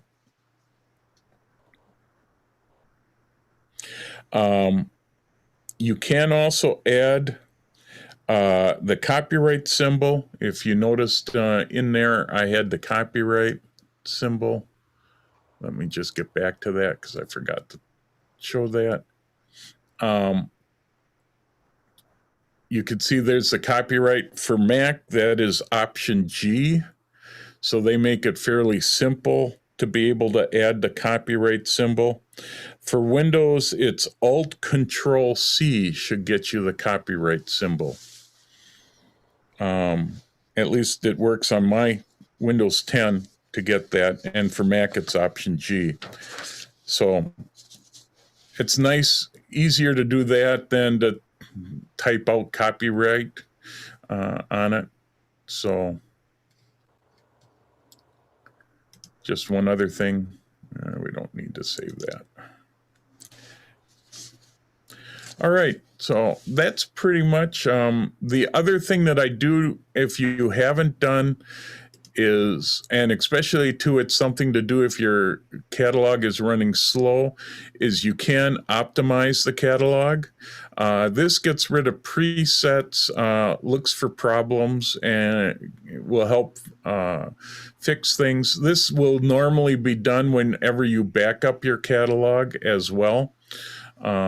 But if you're find that Lightroom's starting to run slow, you can always optimize the catalog. This will usually get rid of previews that are older than 30 days. At least that's what it does for me. So that's something else that you can do. I also tend to put a fresh copy of my catalog stored away at the beginning of every year. I've got a backup drive that I put it on just to make sure that I have something at the beginning of the year that I know is a working copy of a catalog, just in case something really strange happens and I lose everything. I still got a copy of my catalog. Any questions? So then the next thing that I end up doing after I'm done with Lightroom is I make sure that all my programs are up to date. I use a program called Clean My Mac, which I'll just bring up here. I don't really want to run a smart scan. Can I open it this way? Yep. Now, for me, what's nice with Clean My Mac is they do have an updater program that I can click, and it looks to see what programs need to be updated. This is a handy little feature. Now, this one's for my Mac. For the PC, I'm not sure if it has this capability. I also use Clean My PC, and I found that it works pretty well. And it will show me different programs that aren't up to date. And then I can see whether I want to update them. And it actually gives me the information about what's changed and whether I should update it or not. GarageBand, I can't update that because that update is for Big Sur, and I'm not running Big Sur yet. Tech2 Pro is one that I use to make sure my Mac keeps running correctly, and it fixes all sorts of problems, and it looks like it's got a bunch of new updates that I can end up doing. So if you don't tend to use certain programs, these three I don't use that often. So this is a way to make sure that they're up to date. So I sort of like my Clean My Mac. It is on a subscription thing, but it does a nice job of cleaning up junk. It gets rid of system junk, mail attachments that can take up a lot of space. The malware is just a so-so thing. It doesn't work the greatest. I use something else for that. But it does run the maintenance programs and all that. And it has a nice uninstaller if you want to uninstall Mac programs. And then it can also show you large and old files. This one's sort of nice to use because you can see stuff that you haven't used or maybe programs you haven't used in a long time. You can go through and see, do I want to keep using it? And if I haven't used it in a year or two, maybe it's time to get rid of or move it to a different drive. So I go through that. I also go through and let's see, we can close this out.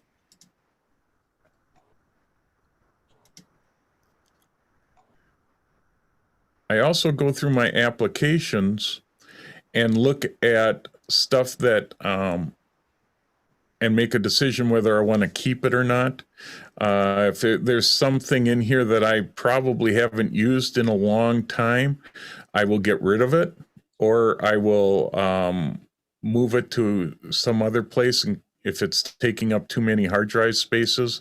One of the ones that I tend to go through is I have like On1 Photo Raw for 2020, 2021, and On1 Portrait AI 21. Well, that's now built into On1 Photo Raw 21, so I could get rid of this one. I also do that for Adobe. I still have Photoshop 2020 in here. I'm pretty sure that Photoshop 2021 now is running pretty solid, so I'll get rid of that one to free up some space. And I will look at anything else that's maybe getting old and remove that as well. Mainly trying to free up hard drive space so that I have as much room on that drive as I can. Because I do tend to buy a lot of programs or look at a lot of programs and not use them.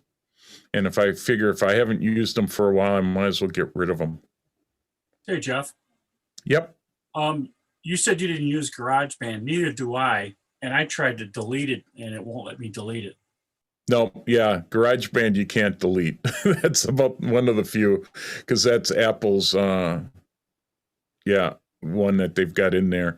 As long as you haven't, what you can get rid of, I'm not sure how, is if you haven't added all the different stems, different soundtracks and things that it has, that you, I think, can get rid of and make GarageBand pretty small.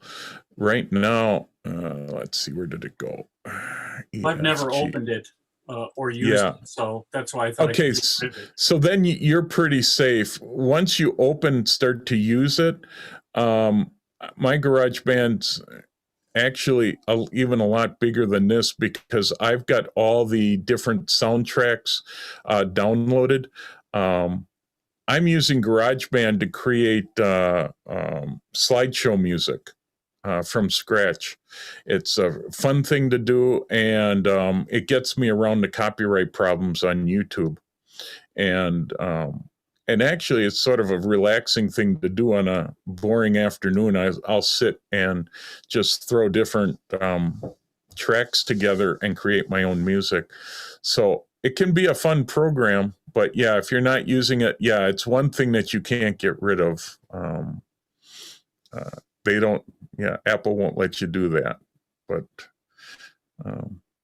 so fortunately, you haven't added all the other stuff that goes with it.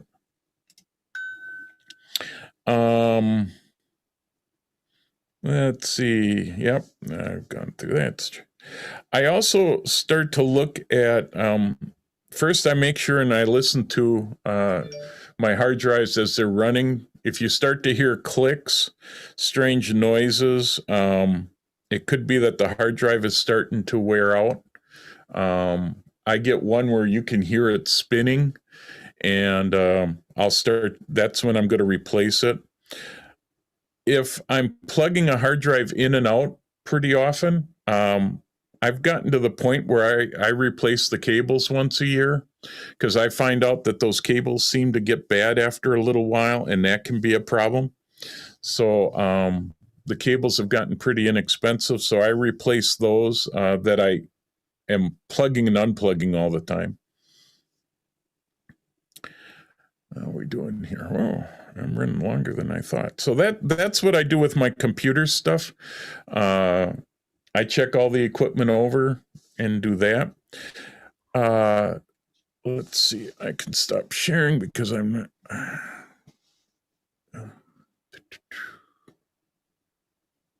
Okay. Did it stop? Oh, yeah. I don't know. I don't need to share. I got a new way to be able to get out of share screen, and it works so quick. I use a Stream Deck.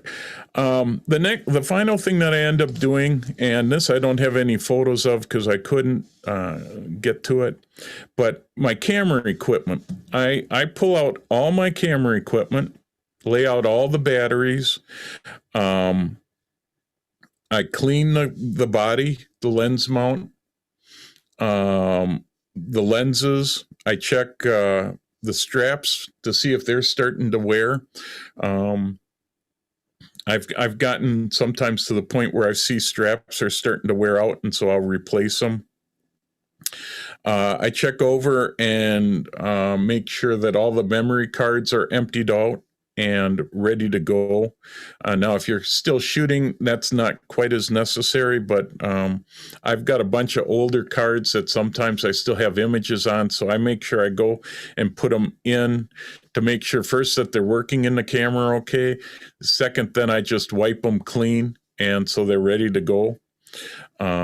With the batteries, I try to make sure I put them into a charger once a month. I've got one battery that I didn't do that with, and the battery went to 0, and now I can no longer charge it back up. So that battery is now junk, and it's going to be tossed. So I actually have a set of batteries and chargers laying out so that I constantly put my batteries in and recharge them. With my lenses, I check the front element to make sure they're not scratched. If they're scratched, I replace the filter if I had a filter on it. If I didn't have a filter on it, I might send it in for repair if the scratch is pretty bad. So that's a good thing to do during winter. With my camera bags, and I should say multiple bags, as everybody knows I love camera bags. I pull my camera bags completely apart, pull all my equipment out and put it on a table, check it over. I vacuum the bags out because a lot of times I'm at beaches or whatever, and you get a lot of dirt build up in those bags. It's a good time to clean them out, vacuum them. I actually reorganize them. And then while I have everything out of the bag, I check to see, did I use this piece of equipment this year or last year? And if I did, then I'll probably keep it. If I didn't, I'll put it into another bag to go, well, this is a bag that I'll bring with stuff that I hardly ever use but may need. Ken knows I bring a lot of those bags along when we travel. But it can be handy to have that extra stuff. But I get rid of a lot of equipment that I haven't used. I figure if I haven't used it in a year, I'm probably not going to use it. Although using last year as a judgment isn't going to be the greatest. I replace all my perishables. I've got lens wipes, non-rechargeable batteries, different little things that I'll replace and make sure that the bag is fully stocked up. I disassemble my tripod and clean the legs and all the fittings to make sure that it's ready to go. Re-lube the fitting area that needs to. I also use Armor All on the legs to keep them clean, and that helps get rid of some of the grit so that they open and close better. I go through, I've got a few cables that I have that I'll probably look at seeing if I need to replace them. Let's see. Then I go through and look at equipment that I've had that I might be done with and decide that it's time to get rid of and either try to see if I can sell it or I'm starting to donate a lot of equipment to the high schools because high schools certainly are in need of old camera equipment. Especially our high school, Menominee Falls, is always looking for camera equipment for the students. And then I make a wish list of all the fun toys I want to buy this year. So, and try to figure out how am I going to afford to do this. So, yeah. You're muted, Gemma. Thanks. can I add one thing to what you said about the camera bags? Sure. When I was in Antarctica a year ago at this time, before they would allow us to land on Antarctica at any time, we had to take our camera bags, our coats and everything to the main lobby conference room and have them vacuumed. And one thing that they were really looking for was to vacuum the Velcro, because they didn't want seeds or anything to be carried onto Antarctica. And so that might be good for people even here in the United States, if you're going from one location to another, not to spread indigenous seeds around. Right. Yeah, and that's why I like to clean up my bag, and that's why I pull everything apart. And it's a good time then to reorganize the bag. But it works nice to be able to clean everything up. And that's wintertime's a nice time to go and do all this stuff.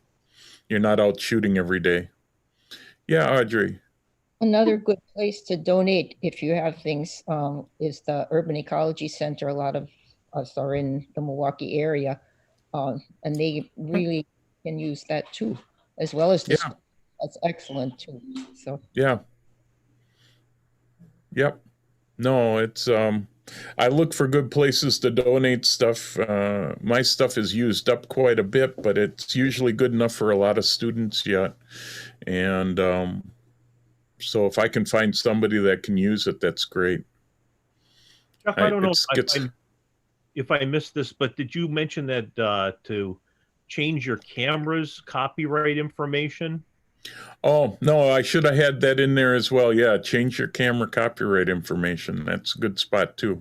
Since your camera is writing that, and at least most people's cameras will write copyright information right to those files, it's a good idea to set that up. This is the time of year, of course, to do that, since we just changed.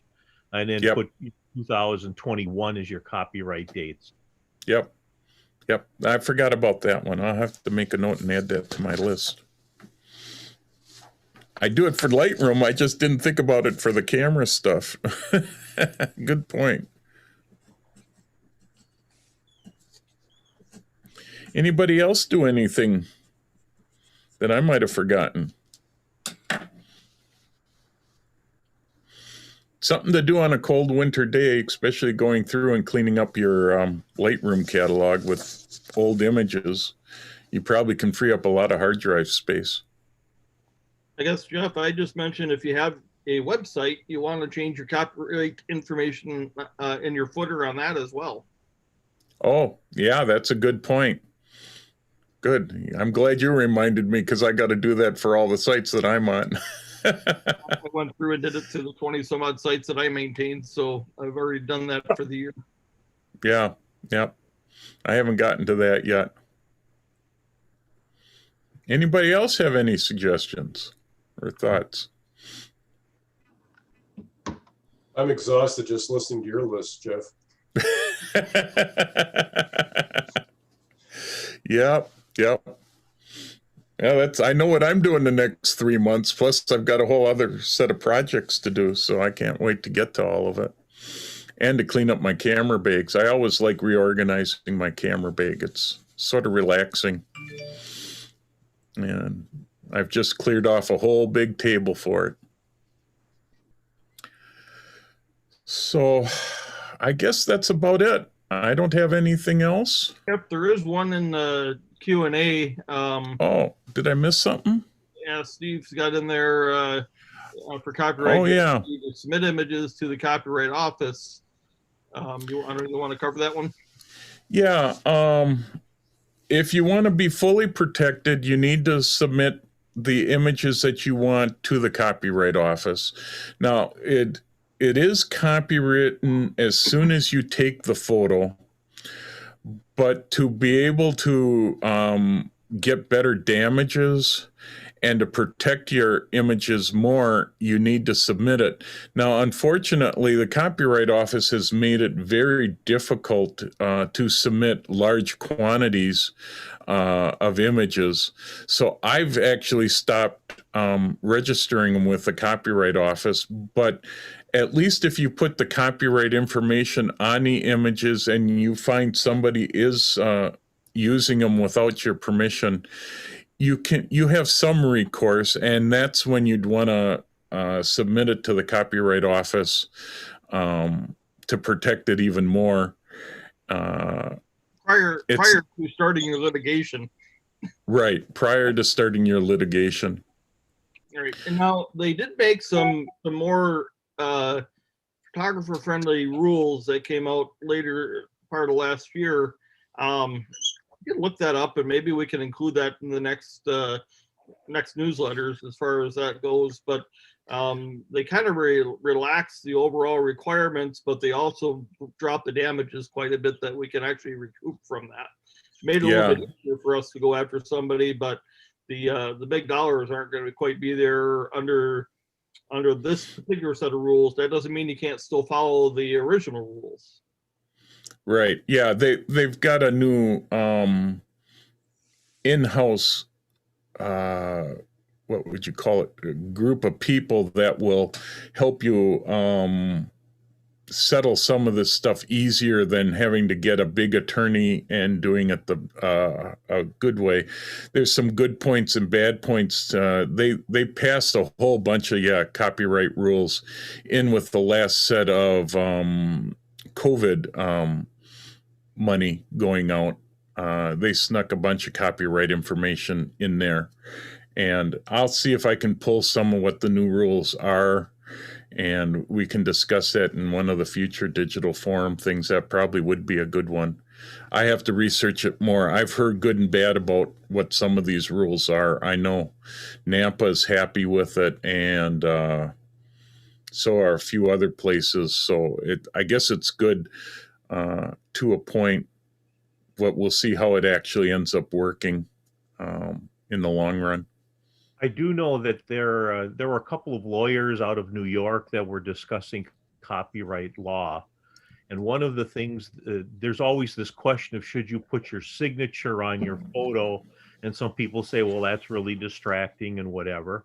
But one of the things these lawyers had said is if you put your name on the bottom or somewhere on that photo and somebody uses it, that shows intent, and that increases the amount of damages from a relatively small amount that you can get.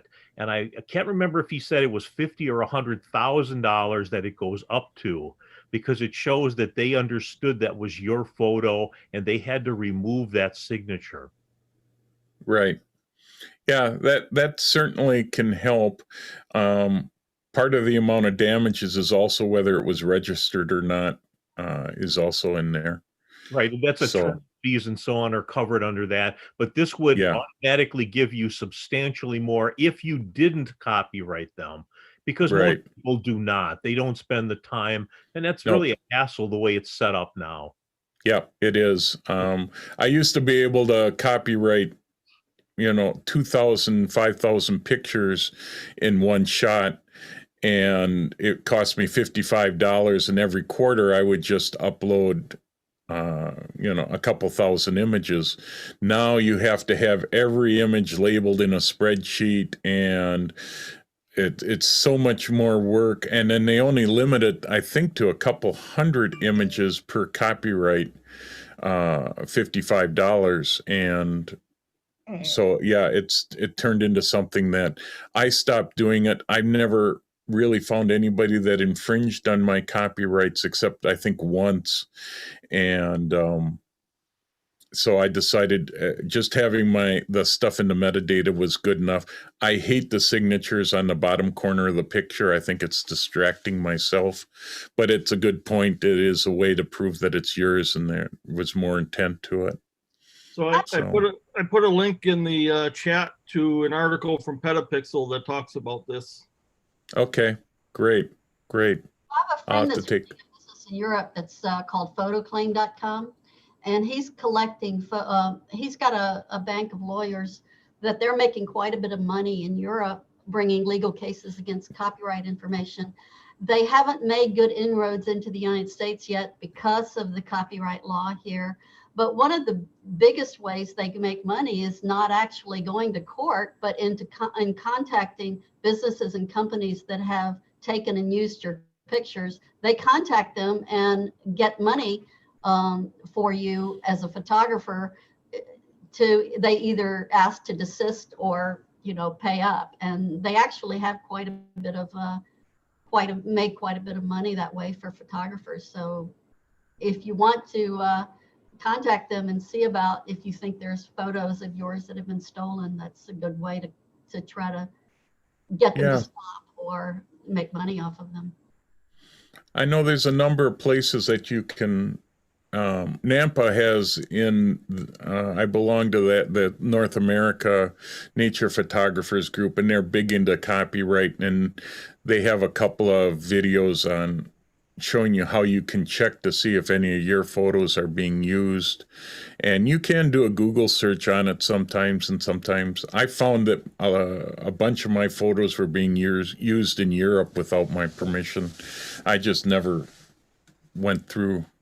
And most of the time it's Google and Microsoft that are swiping photos from me. So I guess I should be honored, but I don't know if it was anything that I could really go after too easily. But we'll have to look at doing a copyright talk one of these days, especially with all the new rules out there.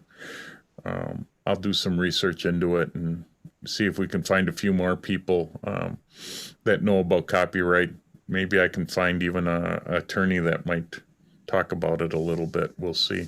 You know, I think one of the webinars we have on PSA website, although we can't play it during this, I think it was the gal that spoke at one of the conferences, I think Pittsburgh, regarding copyright law, and maybe that's somebody that we can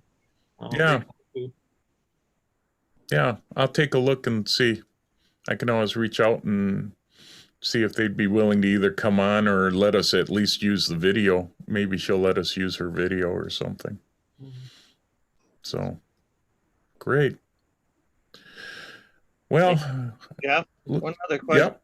You said something about plugging in your hard drives every now and then to recharge them. Does the pictures lose quality if they're sitting on a unplugged or uncharged disk drive? The solid state hard drives, I had heard something that you should plug them in periodically to get refresh the charge on them. The spinning hard drives, I don't think there's a problem with that. Okay, I don't know if anybody's heard that or not. But yeah, that's what. Yep. Yeah, I have a couple of USB hard drives that I put stuff on, and then I may not look at it for several months. And since there's nothing that stays active in it, they come up right away and they work. I've had it where I've have one solid state hard drive that's my backup for my main computer. And I let that sit for a whole year because I generally don't re-back up. It's a major backup. And that one I found either got corrupted or something happened where it needed to be plugged in and electricity put through it again. And now it's working just fine, but it seems like maybe the solid states, I know there's a charge on them, and I thought I had heard that maybe once a year you need to possibly plug those in.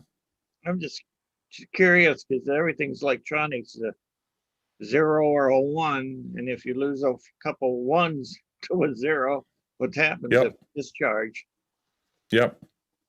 Yeah, it could. I think solid state is where you have to worry about it. The spinning drives you don't have to worry about. I've never had a problem. I've had spinning drives sitting in archive for a long time. It's the solid state ones that I think may need a charge to keep them going periodically. I'm not sure. I'll have to recheck that, but it's what I've heard. Anything else? We're about 10 minutes over, so I think we'll call it quits for today. I thank everybody for being here. Thank all the attendees that showed up. And hopefully we'll I'll come up with something interesting for next month. If somebody has some ideas, please send them to me. I'm creating a list, and we'll keep going through them as we look for new ideas, and we'll see what may come out happens for next month. So Thank you, Jeff. Very good meeting. Thanks. Great. Nice to see everybody. yeah, good Jerry seeing Hines- everybody, Jerry Hines, and we'll see you next month. Bye. Jerry See ya. Hines, Jerry Hines, stay on here for a minute with Jeff.